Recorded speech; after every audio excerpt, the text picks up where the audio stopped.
ಎಲ್ಲರಿಗೂ ನಮಸ್ಕಾರ. ನಾನಿವತ್ತು ಪನ್ನೀರ್ ಕ್ಯಾಪ್ಸಿಕಮ್ ಕರಿ ಮಾಡೋದನ್ನ ಹೇಳ್ಕೊಡ್ತಾ ಇದ್ದೀನಿ. ಮೊದಲು ಒಂದು ಪ್ಯಾನ್ಗೆ 1 ಟೀ ಸ್ಪೂನ್ ಬೆಣ್ಣೆ ಹಾಕೊಳ್ತಾ ಇದ್ದೀನಿ. ಬೆಣ್ಣೆ ಸ್ವಲ್ಪ ಕರಗಿದ ಮೇಲೆ 2 ಕಟ್ ಮಾಡಿರೋ ಕ್ಯಾಪ್ಸಿಕಮ್ ಹಾಕೊಳ್ತಾ ಇದ್ದೀನಿ. ಕ್ಯಾಪ್ಸಿಕಮ್ನ ಸ್ವಲ್ಪ ಫ್ರೈ ಮಾಡ್ಕೊಳ್ತಾ ಇದ್ದೀನಿ.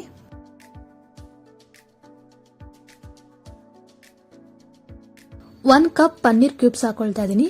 ಸುಮಾರು 50 ಗ್ರಾಮ್ ಇದೆ. ಪನ್ನೀರ್ ಹಾಕಿ ಒಂದು 3-4 ನಿಮಿಷ ಫ್ರೈ ಮಾಡ್ಕೊಳ್ತಾ ಇದ್ದೀನಿ ಬೆಣ್ಣೆಲಿ. ನೀವು ಬೆಣ್ಣೆ ಇಲ್ಲ ಅಂದರೆ ತುಪ್ಪ ಅಥವಾ ಎಣ್ಣೆ ಕೂಡ ಯೂಸ್ ಮಾಡ್ಬೋದು.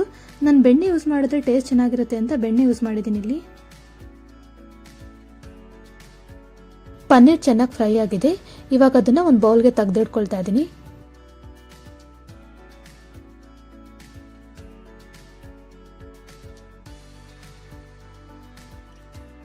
ಅದೇ ಪ್ಯಾನ್ಗೆ ಅರ್ಧ ಟೀ ಸ್ಪೂನ್ ಬೆಣ್ಣೆ ಹಾಕೊಳ್ತಾ ಇದ್ದೀನಿ. ಬೆಣ್ಣೆ ಸ್ವಲ್ಪ ಕರಗಿದ ಮೇಲೆ ಒಂದು ಕಟ್ ಮಾಡಿರೋ ಈರುಳ್ಳಿ ಹಾಕಿ 1-2 ನಿಮಿಷ ಫ್ರೈ ಮಾಡ್ಕೊಳ್ತಾ ಇದ್ದೀನಿ.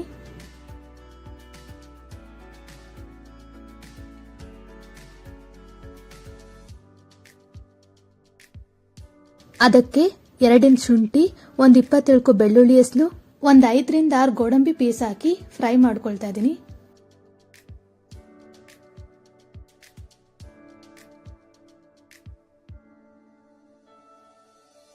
ಅರ್ಧ ಟೀ ಸ್ಪೂನ್ ಸೋಂಪು, ಒಂದು ಕಟ್ ಮಾಡಿರೋ ಫಾರಮ್ ಟೊಮೆಟೊ ಹಾಕಿ ಫ್ರೈ ಮಾಡ್ಕೊಳ್ತಾ ಇದ್ದೀನಿ.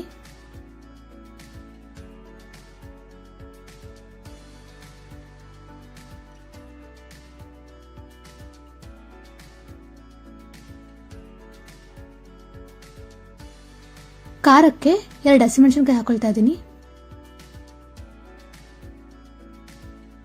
ಎಲ್ಲ ಚೆನ್ನಾಗಿ ಫ್ರೈ ಆಗಿದೆ. ಇವಾಗ ಗ್ಯಾಸ್ ಆಫ್ ಮಾಡಿ ತಣ್ಣಗಾಗೋದಕ್ಕೆ ಬಿಡ್ತಾ ಇದ್ದೀನಿ. ಸ್ವಲ್ಪ ಆರಿದ ಮೇಲೆ ನುಣ್ಣಗೆ ರುಬ್ಕೊಳ್ತೀನಿ. ಮಸಾಲಾನ ರುಬ್ಕೊಂಡಿದ್ದಾಗಿದೆ. ಇವಾಗ ಅದೇ ಪ್ಯಾನ್ಗೆ ಅರ್ಧ ಟೀ ಸ್ಪೂನ್ ಬೆಣ್ಣೆ ಹಾಕ್ತಾ ಇದ್ದೀನಿ. 1 ಟೀ ಸ್ಪೂನ್ ಅಚ್ಕಾರದ ಪುಡಿ, ಅರ್ಧ ಟೀ ಸ್ಪೂನ್ ಧನಿಯಾ ಪುಡಿ ಹಾಕಿ ಫ್ರೈ ಮಾಡ್ಕೊಳ್ತಾ ಇದ್ದೀನಿ. ಲೋ ಫ್ಲೇಮಲ್ಲಿ ಇಟ್ಕೊಂಡು 1 ನಿಮಿಷ ಫ್ರೈ ಮಾಡ್ಕೊಂಡ್ರೆ ಸಾಕು.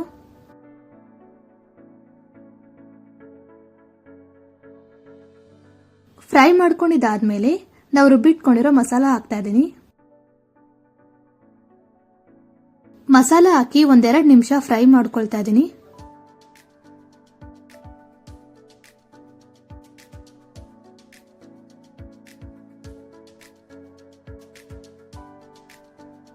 ನಾ ಮಸಾಲ ರುಬ್ಬಿದ ಜಾರ್ಗೆನೆ ಸ್ವಲ್ಪ ನೀರು ಹಾಕಿ ಇದಕ್ಕೆ ಹಾಕ್ತಾ ಇದ್ದೀನಿ.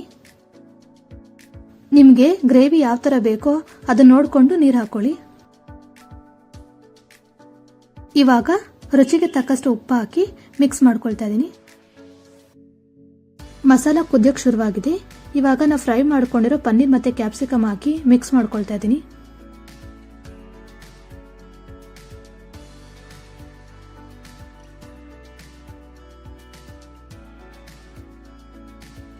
ಇವಾಗ ಲಿಡ್ ಕ್ಲೋಸ್ ಮಾಡಿ ಒಂದು 5 ನಿಮಿಷ ಲೋ ಫ್ಲೇಮಲ್ಲಿ ಬೇಯಿಸ್ತಾ ಇದ್ದೀನಿ. 5 ನಿಮಿಷ ಚೆನ್ನಾಗಿ ಬೆಂದಿದೆ. ಇವಾಗ ಲಿಡ್ ಓಪನ್ ಮಾಡಿ ಕಸೂರಿ ಮೇಥಿ ಹಾಕೊಳ್ತಾ ಇದ್ದೀನಿ.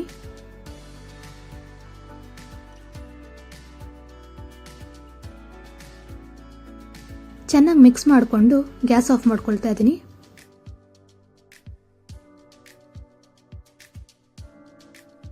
ಪನ್ನೀರ್ ಕ್ಯಾಪ್ಸಿಕಮ್ ಕರಿ ಸರ್ವ್ ಮಾಡಲು ರೆಡಿಯಾಗಿದೆ.